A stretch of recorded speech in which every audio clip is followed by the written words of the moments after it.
उनको अहिले 4 जना छोराछोरी छन्।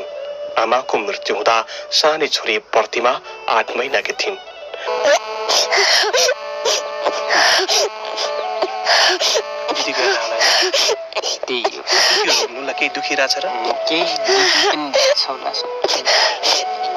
आमाको राम्रोसँग दुध समेत पिउन नपाएकी प्रतिमाको अहिले दुवै मृगौला फेल भएको छ। भगवान पनि कति धेरै निष्ठुरी बन्दो रहेछन् हेर्नुहोस् त। आज हामी प्रतिमाको भिडियो सामाजिक सञ्जालमा राखेपछि समाजसेवी रिता शाहीले सहयोग लिएर बागलुङ जिल्लाको निसी खोलामा आउनु भएको छ। आउनुहोस् प्रतिमाको उपचारको लागि सानो सानो यी सेवा मार्फत सहयोग गरौँ।